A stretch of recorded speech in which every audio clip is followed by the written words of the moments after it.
بسم اللہ الرحمن الرحیم۔ آج جمعے کے دن ہم صبح ہمارا سفر شروع ہوا۔ کل ہم رات کو ترکی کے شام کے بارڈر پر ہم نے رات گزاری، بلکہ رات ہی کو ہم نے کچھ کیمپوں کی طرف گئے اور وہاں ان کی جو کھانے کی ترتیب تھی، روٹی پکانے کا نظام تھا، سالن پکانے کا نظام تھا، اور رات کو پہنچتے ہی سارا نظام دیکھ لیا تھا۔ اور صبح پھر ہم یہاں سے باہر شام کی طرف نکل گئے، چونکہ ترک حکام بھی ہمارے ساتھ تھے اور پاسپورٹ بھی ہمارے پاس تھے، تو قانونی طور پہ ہمارا خروج بھی لگا ساتھیوں کا، اور پھر واپسی میں دخول بھی لگا۔ جیسے ہم بارڈر سے، سرحد سے آگے نکلے تو صورتحال بہت ہی مختلف تھی۔ ترکی کے اندر جو مہاجرین موجود ہیں، ترکی حکومت نے ان کے لیے تقریباً ہر ہی چیز کا انتظام کر رکھا ہے، اور بہت شاندار۔ اگر وہاں کوئی این جی اوز بھی، وہ بھی ترکی ہی کی بڑی بڑی این جی اوز ہیں، رفاہی ادارے ہیں جو کام کر رہے ہیں، تو ان پر بھی مکمل طور پہ ترکی حکومت کا کنٹرول ہے اور ایک معیار مقرر کر رکھا ہے۔ اور ترکی حکومت نے جو خیموں کے نظام بنایا ہے، وہ اس میں تمام زندگی کی سہولیات رکھی ہیں، تعلیم، علاج، ان کے کھانے پینے کا انتظام، اور بہت اچھے انداز سے ماشاءاللہ ان مہاجرین کو انہوں نے رکھا ہوا ہے۔ لیکن جو شام کا علاقہ تھا، وہ بہت ہی تکلیف کی کیفیت میں وہاں کے مہاجرین تھے۔ وہاں کسی درجے ترکی حکومت نے مدد کی شکلیں تو بنائی ہیں اور ان کی خدمت تو کر رہی ہے، لیکن وہاں کے چونکہ حالات سازگار نہیں ہیں، سڑکوں کا نظام ٹھیک نہیں ہے، بجلی کا نظام، پانی کا نظام، زندگی کے بہت ساری بنیادی ضروریات سے بیچارے وہ محروم ہیں۔ تو کل بارش بھی رات کو ہوئی تھی، تو اس سے وہ خیمے جہاں جہاں لگے ہوئے تھے روڈ کے دونوں طرف، جیسے ہی ہم باہر نکلے تو بہت متاثر بچے، عورتیں مشکل حالات میں تھے۔ اور پھر ویسے بھی گھر سے باہر نکل جانا ایک مشکل کیفیت ہوتی ہے، اور پھر جگہ بھی ایسی ہو اور سہولیات بھی نہ ہو تو بہت تکلیف دہ صورتحال آنکھوں کے سامنے تھی۔ ہم چلتے چلے گئے، دونوں طرف بائیں اور دائیں تقریباً یہی خیمے تھے، اور وہ زیتون کے درختوں کے بیچ میں خیمے بنے ہوئے تھے، اور کھجور کے جو زیتون کے جو درخت تھے وہ میلوں میل پھیلے ہوئے تھے۔ پھر آگے جا کر ہم ایک بستی پر پہنچے، براغبدہ۔ اس میں تقریباً 4,500 کی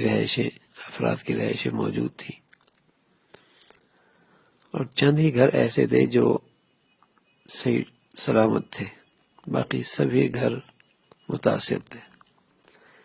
ساتھیوں نے، جو ترک حکومت کے افراد ہمارے ساتھ تھے، انہوں نے بتایا کہ یہاں اب چند ہی گھر یہاں رہائش پذیر ہیں، باقی یہاں کے تمام لوگ جس راستے سے آپ آئے ہیں، وہاں جو خیمے لگے ہیں اس میں رہائش رکھی ہوئی ہے۔ اور انہوں نے بتایا کہ یہ بستی اب بھی بہت سارے لوگوں کو جان لے رہی ہے، کہ جو لوگ یہاں سے نکلے ہیں، انہوں نے یہاں جن لوگوں نے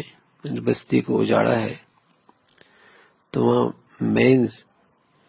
انہوں نے زمین میں رکھی ہوئی ہے، اور ہمیں وہ بڑے احتیاط سے چلا رہے تھے کہ سڑک کے درمیان میں چلنا ہے، دائیں بائیں سڑک کے نہیں جانا۔ حتیٰ کہ ہم ایک مسجد میں جو وہاں جو گری ہوئی تھی اندر جانے لگے تو سختی سے انہوں نے روک دیا کہ جب سے یہ گری اندر کوئی نہیں گیا، اس لیے کہ یہاں بھی خطرہ ہے کہ وہ اس قسم کی چیزیں چھوڑ کے چلے جاتے ہیں۔ اور تقریباً 1 مہینے کے اندر یہاں 25 آدمی اس انداز سے شہید ہوئے۔ تو وہاں ہم تقریباً 1.5 گھنٹے تک اس پورے بستی کا ہم نے پیدل جائزہ لیا، اور چھوٹے چھوٹے بچوں سے جہاں تھوڑی بہت رہائش تھی ان سے ملاقات ہوئی۔ 2 مسجدیں تھیں، دونوں اجڑی ہوئی تھیں، اور انہوں نے بتایا کہ آزاز سے لے کر بندوغہ تک تقریباً 50 مسجدیں اسی طریقے سے ان پر بمباری اور اس انداز سے انہیں تباہ کیا گیا ہے، اور ان میں کوئی نماز نہیں ہوتی۔ پھر ہم آگے کارا کوبرے اور دودیان اور تلار غربی اور جبین اور تل عائشہ اور عامریہ اور ایوبیہ، اور جاتے جاتے پھر ہم سندھی میں ہم نے ظہر پڑھی، اور پھر وہیں تھوڑی دیر کے بعد عصر کا وقت ہوا، عصر پڑھی۔ وہاں کچھ روٹی کی بیکریاں موجود تھیں جو اب کام نہیں کر رہی تھیں، ان کا جائزہ لیا۔ تقریباً ہمیں اس تمام سفر میں تقریباً 6 گھنٹے ہو چکے تھے۔ پھر ہم واپسی کی طرف آئے، اور دوسری طرف دوسرے راستے سے آئے، تو راستے میں ایک علاقہ تھا رائی کے نام سے، وہاں بھی خیمہ بستی تھی، اور وہاں اس ادارے نے جس کے ساتھ ہم مل کے کام کر رہے ہیں، آفات، اس نے وہاں ایک مرکز بنایا ہوا تھا جہاں سامان وغیرہ اکٹھا کر کے پھر وہاں لوگوں میں وہاں سے تقسیم ہوتا ہے۔ تو الحمدللہ وہاں یہ ہوتا ہے کہ ہمارے وہ جوتے اور وہ شوز جو ہم نے پرسوں رات کو انقرہ سے خریدے تھے وہ بھی الحمدللہ وہاں پہنچ چکے تھے، کنٹینر آ چکے تھے، اور پھر ہمارے ساتھیوں نے ماشاءاللہ اپنے ہاتھوں سے خود ہی بچوں میں انہیں تقسیم کیا۔ دن بھر تقریباً ہمارا یہ سفر بڑا مشکل سفر تھا، اس لیے کہ سڑکیں ساری خراب تھیں، اور حالات بھی وہاں اچھے نہ تھے، اور ایک خوف کی کیفیت بھی تھی، تکلیف کے آثار بھی بہت تھے، اور سفر تھا مشقت والا۔ لیکن جب وہاں ساتھیوں نے ماشاءاللہ اپنے ہاتھوں سے ان چیزوں کو تقسیم کیا اور بچوں کو دیکھا اور ان کی خدمت کا موقع ملا، تو الحمدللہ ساری تھکاوٹ ساتھیوں کی دور ہو گئی، اور دلوں میں ایک ماشاءاللہ خوشی کی کیفیت تھی۔ تو پھر وہاں سے ہم اس تمام علاقے کے اندازہ لینے کا مقصد یہ تھا کہ ہم یہاں ان حضرات کی ضروریات کیا ہیں اور کس انداز سے ہم یہاں کام کر سکتے ہیں۔ پھر واپسی میں ہم ترکی سرحد کی طرف جب پہنچے تو ہمیں وہ جگہ دکھائی گئی جہاں ترکی حکومت کا ایک فوجی کیمپ بھی ہے اس کے قریب، اور وہ حصہ ترکی کے ملک میں ہی آتا ہے۔ تو وہاں انہوں نے بتایا کہ ہم آپ کے لیے اس جگہ کا انتخاب کر رہے ہیں جہاں آپ روٹیوں کی ایک بڑی بیکری بنائیں، اور جس میں 1 لاکھ سے زیادہ روٹیاں روز کی پکے، اور پھر وہ یہاں شام کے اندر جو متاثرین ہیں، جو زیادہ تکلیف میں بھی ہیں اور زیادہ ضرورت مند بھی ہیں اور ان کی ضرورت بھی بہت ہے، تو ان کو پھر ہم یہاں سے وہ روٹیاں آسانی سے پہنچا سکیں گے۔ تو ہمیں بھی وہ جگہ اس لیے پسند آئی کہ وہ محفوظ بھی ہے، اور متاثرین جو واقعی زیادہ مستحق ہیں ان کے قریب بھی ہے۔ تو ہم نے اس جگہ کو پسند کیا، اور انشاءاللہ پھر ان حضرات سے آفات والے جو ترکی حکومت کا ادارہ ہے ان سے مل کر انشاءاللہ وہاں طے ہوا ہے انشاءاللہ۔ باقی جتنی چیزیں یہاں ضرورت تھیں الحمدللہ ان کا بھی جائزہ لیا۔ کل 3 ساتھی پھر ہمارے واپس انقرہ جا رہے ہیں۔ اور وہاں جو ذمہ دار ہیں ان سے ان کی بات چیت ہوگی، اور کام کی پھر شکلیں جو کل دیکھی ہیں اس کے مطابق پھر بنائی جائیں گی۔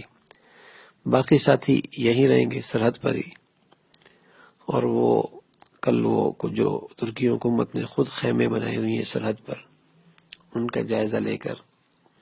اور وہاں کس کس انداز سے انہوں نے کام کی شکلیں بنائی ہیں اس کو دیکھیں گے۔ تو انشاءاللہ اللہ کا بہت فضل ہوا کہ آج جمعے کی نماز اور پھر عصر کے یعنی ظہر کی نماز اور عصر کی نماز ہم نے شام کی سرزمین پر ادا کی۔ اذان بھی ہمارے ساتھیوں نے خود دی، اور پھر بہت اچھا لگا کہ جب وہاں چھوٹے چھوٹے بچوں کی خدمت کا اللہ رب العزت نے ہمارے ساتھیوں کو موقع عطا فرمایا۔ یہ سب ہمارے بزرگوں کی اور بڑوں کی دعاؤں کا نتیجہ ہے کہ اللہ رب العزت کام کی شکلیں آسان بھی فرما رہے، سہولت بھی ہو رہی ساتھ ہے، ورنہ ہم سوچ نہیں سکتے کہ کوئی پرائیویٹ سیکٹر شام کے اندر اس انداز سے کوئی کام کی شکلیں بنا سکے، اس لیے کہ